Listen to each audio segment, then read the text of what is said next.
Buenas tardes, mi nombre es Alejandro Trejos, formo parte del equipo de BDS Asesores y esta tarde me acompaña Sol Echeverría, también parte del equipo de BDS Factor Humano. Buenas tardes, Sol. Hola, ¿cómo estás, Alejandro? Muchas gracias.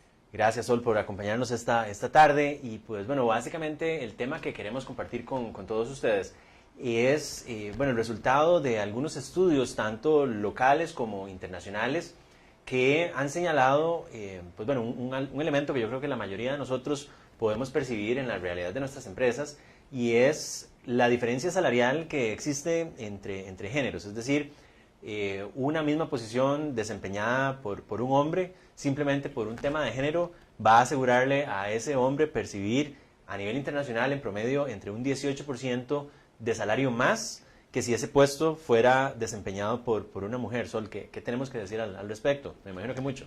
Bastante, ¿cómo no? Efectivamente, desde hace bastante tiempo, pienso, varios años, surgen estas discusiones, estas investigaciones y cuestionamientos en distintos sectores empleadores, como bien decís, tanto en nuestro país como internacionalmente, que empiezan a detectar que existe una brecha salarial para mismos niveles de trabajo, ¿verdad? Trabajo similar, con similares resultados, pero una brecha salarial entre lo que gana un hombre y una mujer en un rol similar. Entonces, pues aparentemente esto ha generado mucho interés alrededor del mundo y se han generado muchas investigaciones que validan efectivamente que hay todavía una tendencia importante a una marcada brecha en términos de los salarios entre hombres y mujeres.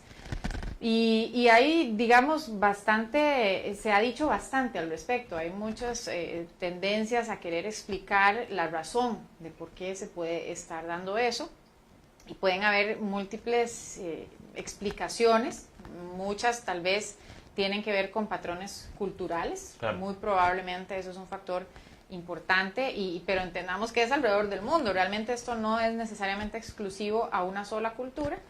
Y sepamos además también que la inserción de las mujeres al trabajo como tal, pues es formalmente y aún la fuerza laboral como tal es relativamente reciente en términos históricos. Correcto. ¿No es cierto? Estos son transformaciones que se empiezan a dar principalmente en el siglo pasado y mucho tuvo que ver, pues tuvieron que ver las guerras, desafortunados eventos que significaron que mientras los hombres iban a combatir, las mujeres en países desarrollados como Estados Unidos y en Europa se tenían que integrar a los trabajos que dejaban los soldados. Entonces, bueno, esto empieza a generar un momentum, por supuesto, y empieza a crecer la empleabilidad en el sector de las mujeres. Pero esto son brechas que se vienen cerrando en este proceso histórico, pero que se mantienen todavía.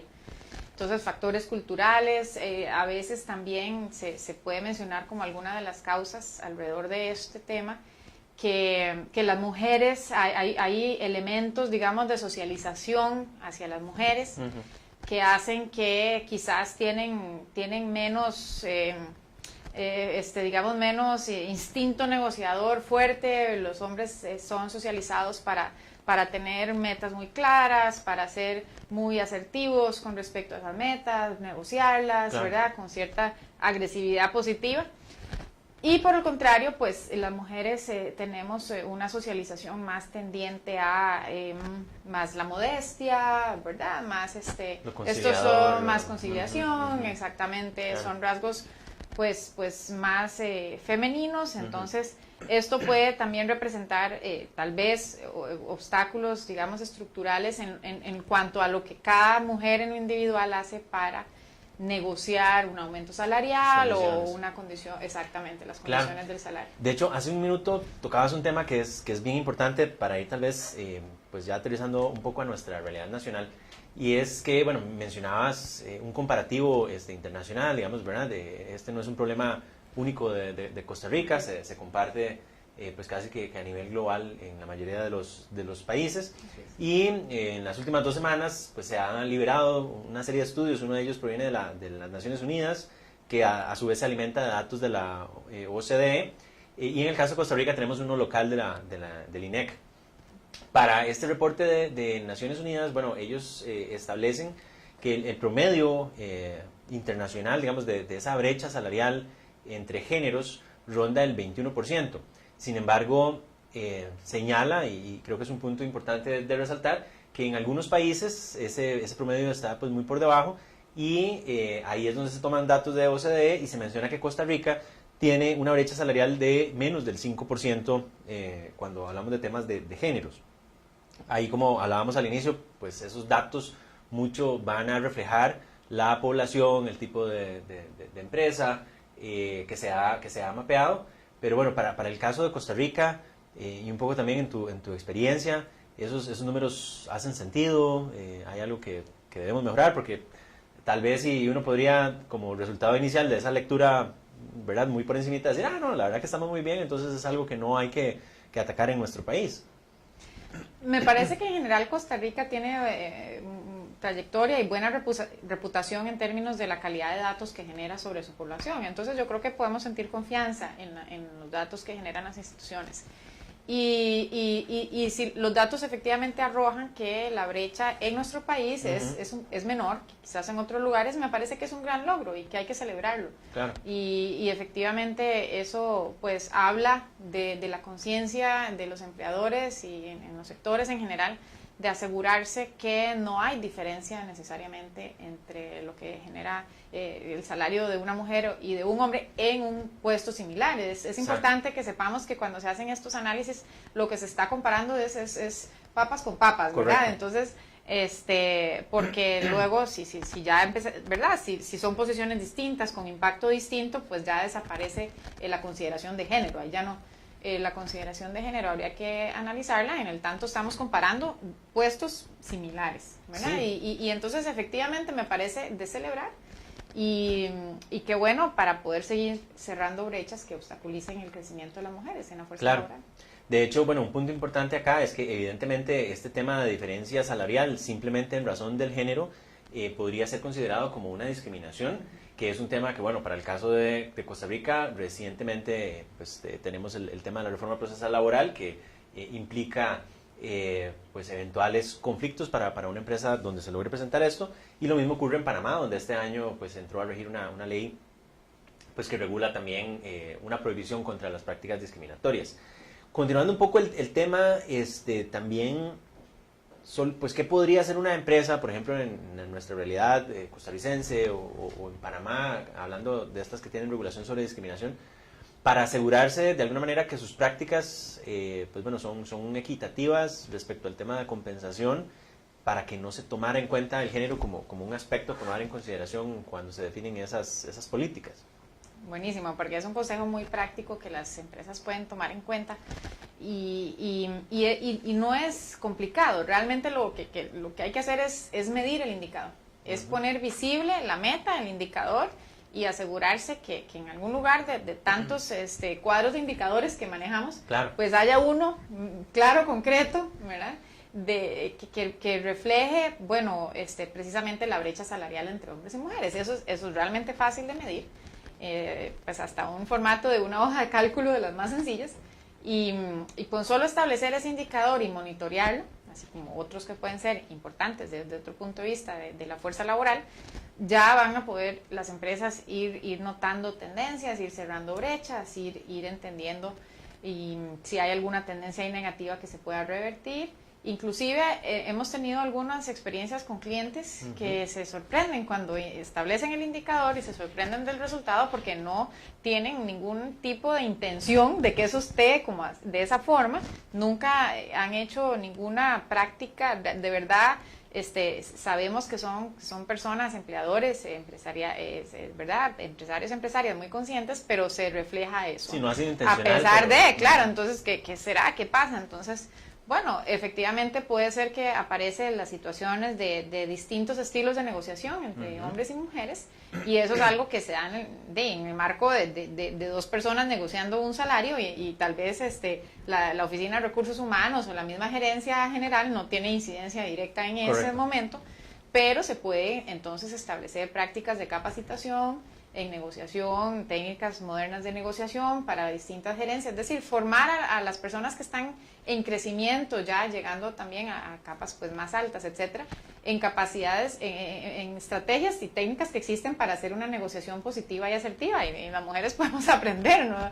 Claro, podemos adquirir nuevas herramientas para quizás llegar a esas situaciones con una mente abierta, distinta, con unas herramientas, otras herramientas disponibles para que digamos, eliminar ese potencial factor. Es decir, los empleadores pueden también capacitar a su gente para eliminar ese factor interno, y bueno, es un poco lo que se hizo en estos casos que menciono, y se va cerrando es como si fuera una alimentación automática de esa brecha que, claro. Y como, bueno, capacitación para poder sensibilizar a las personas. Sí, das un excelente punto, y es que, bueno, esa autoevaluación, ¿verdad? Sería un primer paso, porque de pronto puede estar ocurriendo lo que mencionas. Yo como empresa estoy pues tranquilo y convencido de que las prácticas pues son lo más equitativas posibles, y puede que hay puntos por mejorar.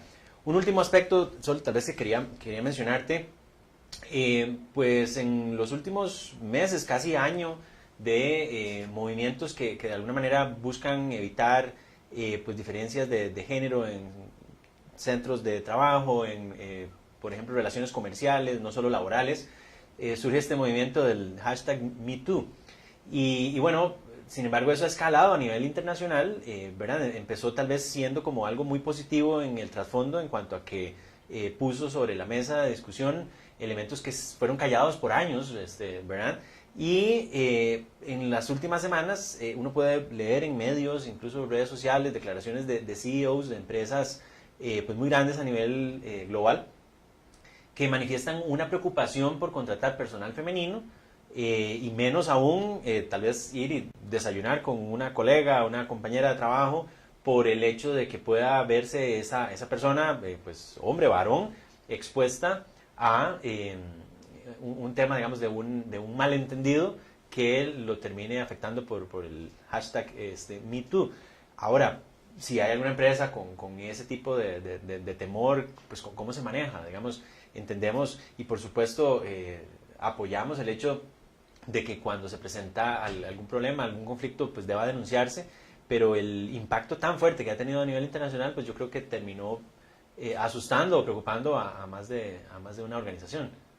Claro, y creo que es razonable pensar que este tipo de disrupciones sociales y a nivel tan global pues generen inquietud en las personas, porque representa un cambio en el comportamiento. Antes me podía comportar quizás de una forma sin mayor problema o sin tener que detenerme mucho a pensarlo, y tal vez ahora ya no sé muy bien. Entonces es esperable, aparte pues porque esto es un proceso global de empezar a pensar distinto el acoso, claro. ¿Verdad? Se empieza a surgir denuncias y se convierte esto en un fenómeno muy grande sobre situaciones de acoso, pero no todo es acoso, pero bueno, se denuncia situaciones de acoso, empieza a surgir un poco y se empieza entonces a desnormalizar una conducta que tal vez antes estaba muy normalizada, claro. ¿Verdad? Que era pues un poco reflejo de las relaciones de poder, quizás de dominio, un poco en el formato muy tradicional digamos, del patriarcado y del machismo muy fuerte en algunas personas. Y bueno, empieza a denunciarse esto, empieza a crearse un proceso de conciencia, de transformación, y eso efectivamente genera preguntas en las personas que no quieren hacer eso, que cómo, ¿verdad? Entonces, bueno, nuevamente, ¿cómo hacer para que las personas no tengan que estar, hombres y mujeres, con esas inquietudes sin respuesta? Lo mejor es hacer procesos de capacitación internamente en la organización, de sensibilización de género. Claro. ¿Qué quiere decir esto? Esto no significa que son clases de feminismo, ¿verdad? No. Entonces, tener capacitación de sensibilización de género significa poder hablar de esto. ¿Qué es acoso? ¿Qué no es acoso? ¿Cómo es una relación normal y corriente entre dos colegas que tienen un sexo biológico distinto? Claro. ¿Qué lenguaje es correcto? ¿Qué lenguaje es incorrecto? ¿Cómo? ¿Verdad? Entonces es un poco tener estas discusiones, porque muchas de estas cosas son inconscientes en todos nosotros. Son una especie de prejuicios inconscientes. No los tenemos, no se hace al propio, no se hace de mala fe. No, son cosas que vienen en la cultura, pero que podemos cambiar porque tomamos conciencia de ellas y las cambiamos. Pero mucho pasa precisamente por esa sensibilización y es muy bueno que las empresas se interesen en ofrecer esta capacitación a lo interno, tanto para hombres como para mujeres. Sí. Esta sensibilización de cuáles, las palabras importan mucho, entonces cuáles palabras traen un sentido que sería pues, posiblemente incorrecto. Y luego, por otra parte, diseñar algunas políticas, ¿verdad? Políticas que ayudan y regulan las relaciones interpersonales. Eso le permite a los individuos ya no tener la carga de la decisión. Ya la política está establecida y se sabe qué se puede, qué no se puede. Se puede tener reuniones de trabajo en cierto contexto y tal, y eso se reembolsa el gasto, inclusive, ¿verdad? Se establece, digamos, el marco de acción razonable y poco a poco las cosas se van a ir transformando. Si se hacen todas estas acciones, a que ya eso no sea extraño, que ya culturas quizás en algunos países del mundo más avanzados en esto, si se puede usar ese término, ya está un poco más trascendido eso, ¿verdad? Ya es muy usual y ya nadie se cuestiona mucho. Pues la idea es ir en esa ruta y que ya se vuelva una cuestión muy razonable, tener, por ejemplo, un almuerzo de colegas y no tiene nada que ver su sexo biológico, pero hay que construir el camino creando sensibilización y también las políticas correctas para regular las relaciones interpersonales. Excelente, Sol. Pues bueno, yo creo que el tema nos da para conversar aquí 1 o 2 horas. Sin embargo, tenemos limitado el tiempo y pues agradecerte como siempre tu participación, tu apoyo para este tema y la atención, por supuesto, de todos ustedes. Estaremos viéndonos próximamente con nuevos temas a tratar. Gracias. Sí, muchísimas gracias.